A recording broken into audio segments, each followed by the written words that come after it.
Narande high school नरंदेचा राष्ट्रीय स्तरावर robotics स्पर्धेत देशात दुसरा क्रमांक।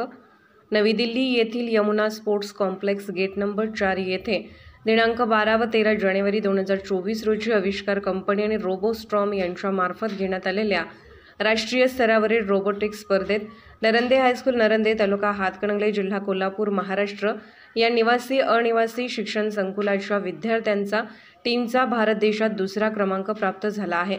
या विद्यार्थ्यांनी या स्पर्धेत स्वयंनिर्मित आपल्या कल्पकतेतून तयार केलेले 2 रोबोट स्पर्धेत सादर केले होते। हे रोबोट स्वयंचलित असून या विद्यार्थ्यांनी अत्यंत उत्कृष्ट पद्धतीने त्याचे सादरीकरण, रोबोट निर्मिती, कल्पकता, रोबोटचे कार्य, वैज्ञानिक दृष्टिकोन, विशेष गुणांमुळे ही टीम द्वितीय क्रमांकास पात्र ठरली आहे। सदर विद्यार्थ्यांना सर्टिफिकेट आणि मेडल देऊन गौरव करण्यात आला आहे। या टीममध्ये कुमार श्रेयस संदीप पाटील, कुमार ऋतुराज बाजीराव सोनवलकर, स्वराज दयाराम खताळ, सिद्धार्थ किरण पळसकर हे विद्यार्थी सहभागी झाले होते।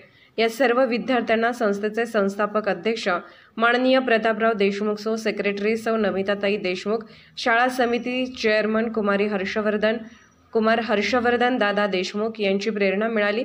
मुख्याध्यापक श्री BS खोत, पर्यवेक्षिका सौ SM निकम यांचे प्रोत्साहन लाभले। त्याचबरोबर trainer engineer Rohini Awale, Atal lab incharge Shri SN Kumbhar, प्रयोगशाळा सहाय्यक Shri AG Shinde, Shri AA Gidde, Shri SA Bhise, सौ JS पोळ यांचे अनमोल मार्गदर्शन लाभले। राष्ट्रीय स्तरावरील या यशाने या टीमवर विविध संस्था, पालक, हितचिंतक यांच्यामार्फत अभिनंदनाचा वर्षाव होत आहे। पोलीस ऑफ इंडिया न्यूज मीडियासाठी प्रतिनिधी रुपाली ठोंके।